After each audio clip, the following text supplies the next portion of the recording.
Previously on Auto Anatomy, we brought home the 1966 Thunderbird, did a little bit of work on it, and got it fired up for the very first time in 32 years.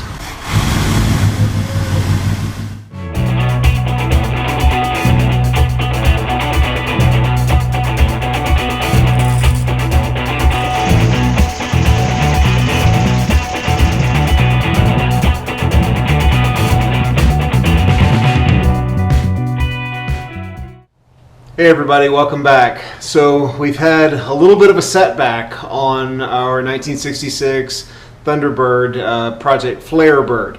So this is partly my fault because I didn't really check. One of the things that I really wanted to do before getting the engine fired up and ready to go was pop the valve covers off and make sure all the valves weren't sticky.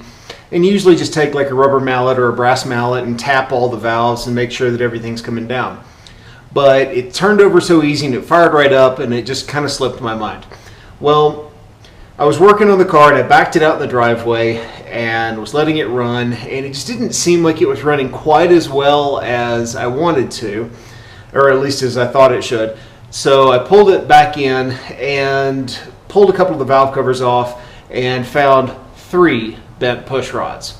Now, they were probably due to me not checking the valves, but I understand that bent push rods are not an uncommon thing for FE motors.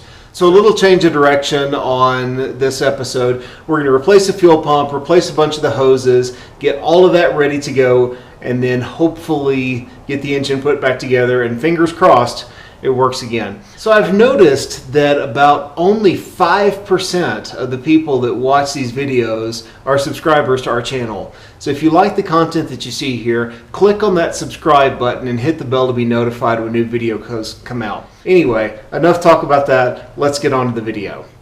Coming over to the bench here, we've got a brand new fuel pump for the Thunderbird. And this one has an integrated fuel filter. But most fuel pumps are pretty similar in that if you've got a mechanical engine-driven pump, you've got this part that bolts to the engine. You've got a lever that sticks out and that is driven off of the camshaft. So there's an eccentric on the camshaft, and as the camshaft spins, it pushes this lever down. And you've got your in and your out on your fuel pump. Well, inside here is a diaphragm that, again, over time and exposure to gasoline and things, that diaphragm can break down. And when that happens, you crank up the engine's still getting this lever moved, but what it's doing is it's pulling fuel from here in through the engine and putting gasoline in the engine oil, which reduces its ability to provide wear protection. So we're going to put a brand new fuel pump on our 66 Thunderbird for a couple of different reasons. One, I think it's just good insurance to do. And two, I suspect that the diaphragm in here is worn out.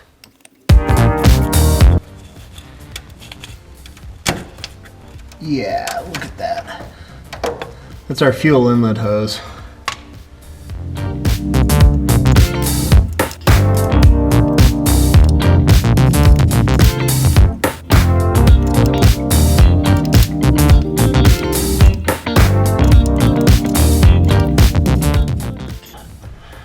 Alright, so that's out of the way now. We just have to get the bolts holding it to the block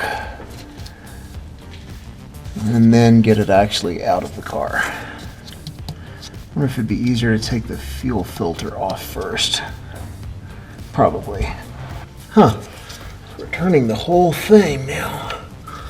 That's not supposed to happen. Well, let's just see if we can get the actual whole thing out and then snake it out through here.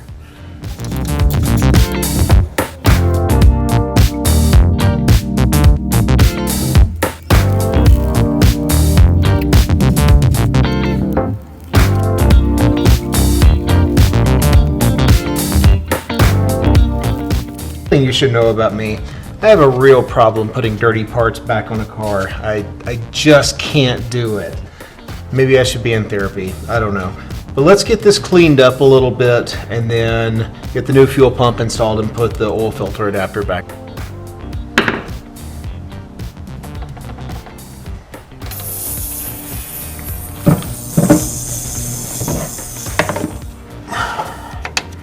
All right, one more step down. Got this bit all cleaned up, and looking through the glove box, what do we find? A brand new oil pressure switch. So this one was working, but you know what? Since we have it, let's put it on.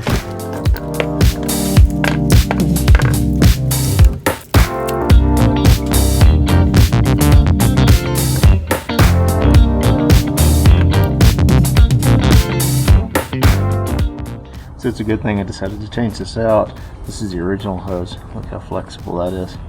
That would have broken on us somewhere along the way.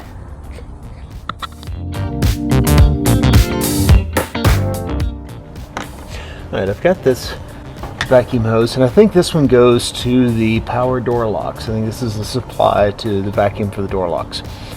And unfortunately, this is a long run that goes through the firewall. So what I think I'm going to do is, rather than trying to fish it all the way through, take a bolt, a stud, anything, and just put it right up in there, and then hook the new tubing to it, and you can just slowly, gently pull it through, and it'll pull it all the way to the firewall.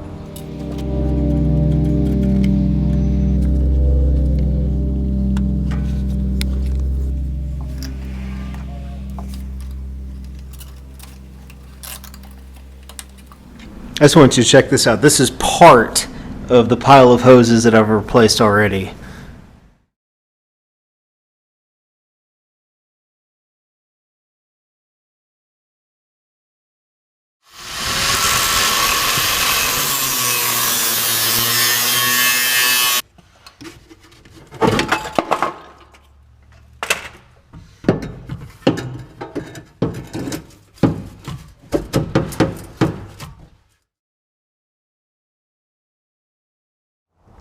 Alright, so we're back working on the engine on the Thunderbird, and these just came in, a brand new set of comp cams, high energy push rods. You can see they are same length as the originals. They're good, let's put them in. Put a little dab of engine assembly lube on either end before inserting them.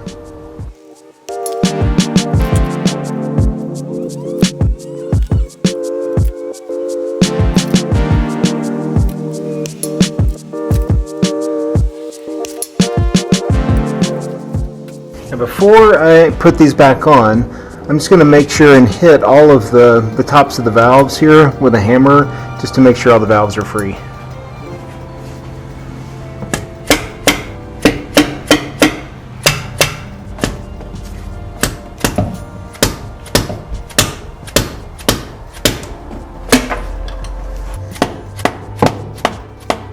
That one was stuck.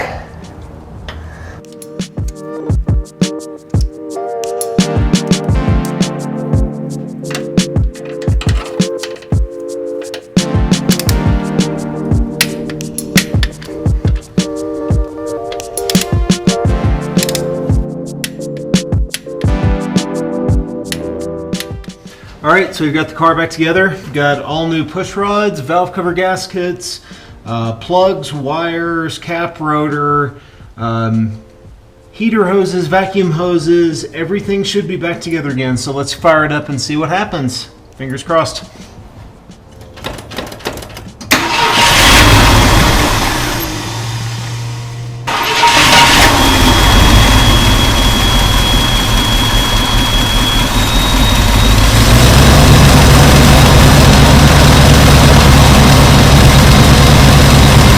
Alright, that's going to do it for this episode. Thank you so much for watching. Again, if you like what you see here, click on that subscribe button and hit the bell to be notified when all new videos come out. Next time, we're hoping to take this beast for a cruise.